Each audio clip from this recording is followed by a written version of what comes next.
The Shark Deck. I'm Johnny Mac with your daily comedy news. Jimmy Kimmel said Tom Brady announced he decided to retire, but it's for real this time. Every year on the 1st of February, Tom Brady comes out of the locker room to announce his retirement. Then if he sees his shadow, he goes right back to the NFL. Now, D.L. Hughley went with this joke that I think is terrible, and I will illustrate why. D.L. Hughley, hosting The Daily Show, said, "This dude retires more than Cher." What is that? Like, who's your target audience? Does anybody younger than me even know who Cher is at this point? It's a terrible joke, and to prove that it's a terrible joke, I asked the chatbot to write jokes, and the chatbot wrote 3 better jokes than the D.L. Hughley writers did. You ready? These are better. Tom Brady is so old, he played in the NFL when the forward pass was considered a trick play. That's better. Tom Brady is so old, he's the only player who has to warm up before stretching. That is way better.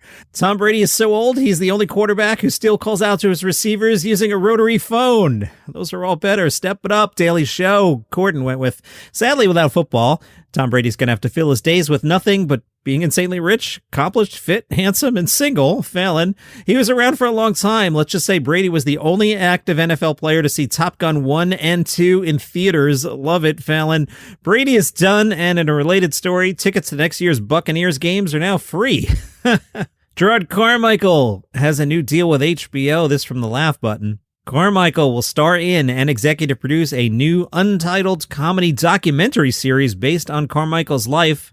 The official description, the series centers on Jerrod Carmichael's personal life, following him through encounters with friends, family, and strangers, all in his quest for love, sex, and connection. I guess I didn't find him too funny on the People's Choice Awards, and I'm the one person who doesn't think Nathaniel was the #1 special of last year, so what do I know? Anyway, that's coming to HBO. This next one sounds like a Karnak joke. Are you old enough to know what a Karnak joke is? Look it up.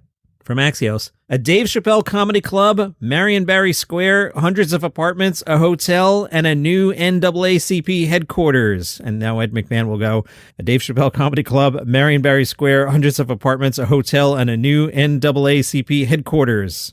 Karnak will tell you, are all in the mix for a big redevelopment on 14th and U Streets in D.C. Why it matters? Well, they're transforming the vast and aging Reeves Center municipal building into something that better fits the area's booming nightlife. One plan would bring Dave Chappelle's Comedy Club, 322 mixed-income apartments, and a 116-unit residential hotel to the space. I'm all in favor of Dave Chappelle having more comedy clubs. Speaking of Dave, let's hit Gossip Corner. He's in Australia. He was spotted in Surrey Hills, Sydney. Chappelle was rocking a casual look, black t-shirt, gray pants, sneakers, looked relaxed as he exited a Jamaican-inspired restaurant. How is the Jamaican food in Australia? Probably pretty good. Deseret News talked to Nate Bargatze. Did you watch Nate's special yet? It's the #1 special of the year. It's a little early, but it will be on the end of the year top funny things list. Nate, did you make a conscious decision to work clean? Nate said, I did. It's how I grew up. I grew up Southern Christian, and clean comedy is all we could watch. It's how we were. I knew I'd never be dirty. I've always been clean. When I moved to New York City and a lot of comics were dirty, I'd do a lot of midnight shows that would be like uncensored comedy. Being edgy was like this big thing, but I always knew I was going to do what I was going to do. I could never be dirty in front of my parents. Not that it's the only thing stopping me. It was just never going to happen. If you talk about yourself and your family, you're going to be unique in the fact that you're you. So everybody's unique. If everything's about an observation joke, they can be relatable and you're the one who notices them. But it's kind of like if you're in the situation, then people are picturing you going through these observational things. If Starbucks messes my order up, everyone can relate to it because theirs gets messed up too. I just tell the story of me going through it, and that's what makes it unique. Well, Nate, The Atlantic described your comedy as nice. Is that accurate? Nate said, yeah, I hope so. I can do jokes sometimes where I feel like I'm being mean to a person. It's not like they're there, but I don't want to come off like pure anger. It's just like, can you believe this guy is messing everything up? I can tell when something feels too mean. I have to do a lot of it with my wife material. I want it to be relatable, but I love my wife. There's a line we've got to learn how to tell that story. If I tell a story about her, you can tell that there's love there. From Deadline, Danny Trejo and Joel McHale. By the way, Joel McHale's got that, I don't know what's called, Pet Cops thing coming to Fox. I don't know. Like, Joel McHale's really charismatic, and some of the trailers, a couple of the jokes are actually funny and landed. Some of them I'm like, ugh. And I'm just Fox sitcom in 2023. I don't know. But other than Pet Cops, and I don't know what it's called, but that's what I'm calling it. Danny Trejo and Joel McHale have been unveiled as key supporting cast members of Stimson Sneed's sci-fi comedy Tim Travers and the Time Traveler's Paradox. What's the plot? Samuel Dunning stars as a narcissistic, genius, broke scientist who seeks to solve the paradox of what happens to your past self when a future version travels back in time. His work attacks the attention of the head of a mercenary army played by Joel McHale. No, Joel McHale's not playing the head of a mercenary army. Danny Trejo, of course, is the mercenary. Joel McHale plays a conspiracy theorist radio host. Joel McHale, credits, by the way, Community and The Great Indoors. What was The Great Indoors? Was that his CBS sitcom? That's what his second credit is? At least give it to Pet Cops. Yeah, The Great Indoors, American sitcom starring Joel McHale that aired on CBS from October 27th, 2016 to May 8th of the next year. 22 episodes, 1 season. Is that really Joel McHale's second best credit? I gotta IMDb this guy. Didn't he host Talk Soup for like a million years? Can't we go with that? Joel McHale, you know him as Defended from a 1998 episode of Bill Nye the Science Guy, no? He was Curtis on The Fugitive, remember that? No? He played Richard on Diagnosis Murder. Police officer on Guiding Light, 1 episode. He's Mr. Jax in Spider-Man 2. Really? He did play Roy in the attempted American version of the It Crowd. I wish they had made that.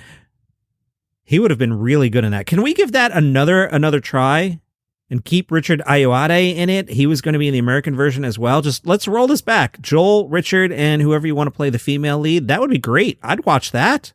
Have you watched the British version? Watch it. Trust me. 2009, The Informant. Joel McHale played FBI Special Agent Bob Herndon. 2 episodes of Robot Chicken, he voiced Anderson Cooper. I played somebody named Jeff Winger on something called Community. I'm not familiar with that one. Joel McHale played Warren on Sons of Anarchy in 2 episodes.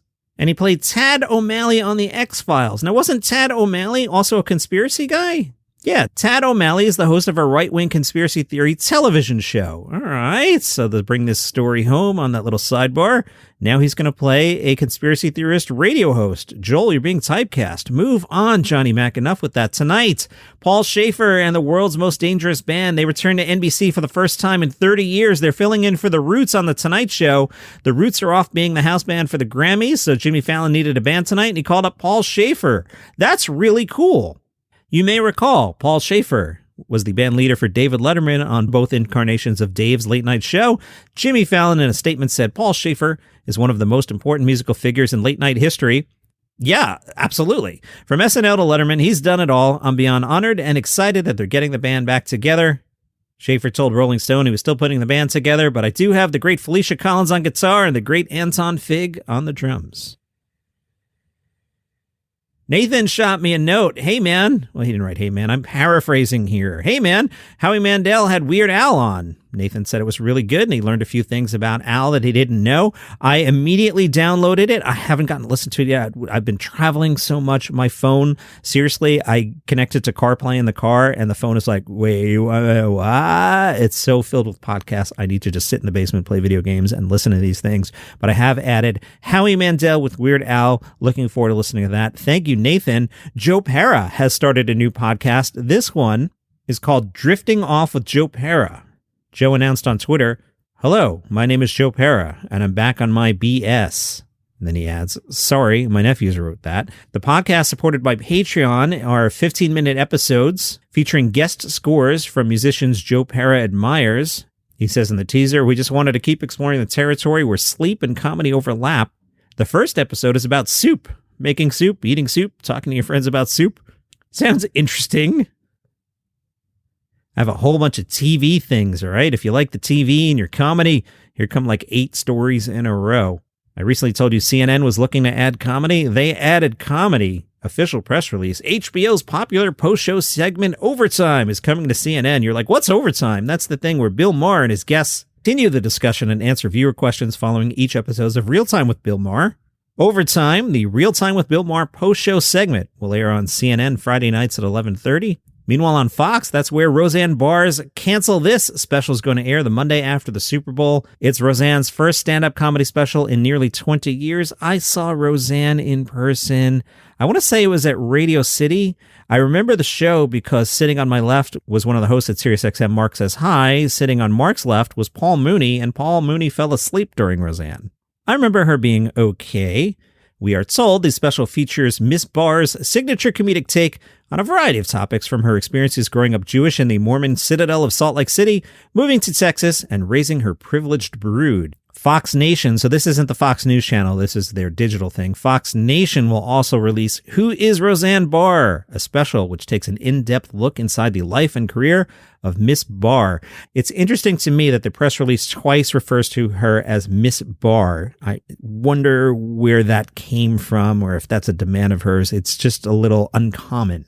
King of the Hill, which is one of those animated shows on Fox that actually exists. I've actually seen it, unlike Bob's Burgers. Let me talk to you about Bob's Burgers. 2 questions. Have you ever seen Bob's Burgers? You haven't. I know you've seen the promos. I know you've seen the artwork. But have you ever actually seen the show? You haven't. Second question. Have you ever met anyone who's seen Bob's Burgers? You haven't. Fox just tells you this thing is coming on because they know you're not going to watch The Simpsons and King of the Hill and then stay tuned for Bob's Burgers if there's a football game on. It's all a hoax. But King of the Hill did actually exist, and it's coming back, but not to Fox. It's coming to Hulu. The original cast is back. A suit at Hulu said, "We're all so excited to welcome back Hank, Peggy, and Bobby, see what they have to say about the world we live in, and continue the conversations we began years ago." This show has all the perfect ingredients to meet this moment in animation at Hulu, and we're so thankful to be having those conversations alongside this talented group. I wonder what they're going to do about Solar Opposites. Justin Roiland fired. Somebody's got to write the thing and voice Corvo. Also coming back, Aqua Teen Hunger Force, a new film. It's called Aqua Teen Forever Phantasm. That'll be on HBO Max February 8th. Also, for the first time in 8 years, new episodes of Aqua Teen Hunger Force coming to Adult Swim. A different suit who, listen to this. You hear the disgust in my voice because this just shows me that I'm not going to say everyone's name, but it just shows like, dude, you're in this for the wrong thing, right? Here's the quote. "We're thrilled to be making more Aqua Teen Hunger Force episodes for a new generation of fans." Okay, great. "Building upon the most impressive collection of IP ever assembled." A better quote. "You waited just long enough for Aqua Teen Forever Phantasm to be free on the service your parents pay for, and can't wait for you to discover the project everybody's been talking about. By everyone, I mean our own personal Twitter account." See that? Do that. Don't talk about IP. The new season is the show's 12th season, features 5 new episodes. Frasier is coming back. That's right. Deadline has details of the cast of the new Frasier. So Frasier is about Frasier. You've probably lived in America in the last 30 years, and you know what I'm talking about when I say Frasier, so I won't explain it. Some other characters: Frasier's son, Freddie, Frasier's college professor friend, Alan, Alan's boss, Olivia, and Freddie's roommate, Eve. The new Frasier is set in Boston. Now, that's interesting because Frasier used to hang out at a bar in Boston. A lot of speculation that maybe Frasier will visit the bar that he used to hang out at. So why aren't the Frasier people in it? Kelsey Grammer said he reached out to David Hyde Pierce and the others, and they opted not to join, or maybe there wasn't a role for them in the new show. Kelsey Grammer says they'll acknowledge the death of John Mahoney in the first episode. Mahoney played Frasier's father on the show, and there's also the thing that in Cheers, Frasier had said at one point that his father was long dead, so who knows. Anthony Anderson, he's good in everything. He is attached to star in a comedy series in development at Amazon. This is called Miraculous. In Miraculous, a happy, amoral car salesman, played by Anthony Anderson, one day, for no good reason, walks on water. A miracle of God might just be the worst thing to happen to him in his life. Netflix is collaborating with rapper Vince Staples for a new comedy series titled The Vince Staples Shows, with an S at the end. No release date yet. However, filming will be done by the end of March. The Great Outdoors Comedy Festival, heading to Calgary later in the year, has announced some of their lineup. Tickets go on sale today. Hit their website for whatever they've announced so far, but I can tell you, Priyanka from RuPaul's Drag Race and Andrew Schultz have been announced. There's a pairing. And yesterday I told you I was in the basement with the door closed on OnlyFans because I was researching comedy. Well, I'm still researching comedy. This story from the Daily Mail, again about the OnlyFans comedy contest. Comedian Andy Lee says he's interested in appearing in OnlyFans, but we're going to get a little naughty here. So Andy Lee is a 41-year-old comedian. There's also a porn star named Andy Lee. The porn star Andy Lee suggested they co-star together on OnlyFans. Andy Lee, the porn star, stars in a series called My Massive Thingamajig. Clean that up. Starts with a C. Naughty title there. Anyway, the porn guy described the comedian as handsome. The comedian thought the offer to appear on the porn thing is awesome. Comedian Andy Lee said, I feel pretty intimidated because I hear he's got a very large, and that's all right. Get me on a good day. Tell him I'm interested. No problems at all. And I know you're wondering the answer. 10.5. And that's your comedy news for today. Follow the show for free on Apple Podcasts, Spotify, wherever you get your shows. See you tomorrow. All right, here's the pitch. 5 stories. They're all good news. It's called 5 Good News Stories. No negative news, just good news. Nice, easy way to start your day. Hopefully a smile. Hi, I'm Johnny Mac, host of 5 Good News Stories. You get the premise? There's 5 stories, and they're all good news. So the number 5, Good News Stories. 5 Good News Stories. Follow the show wherever you get your podcasts.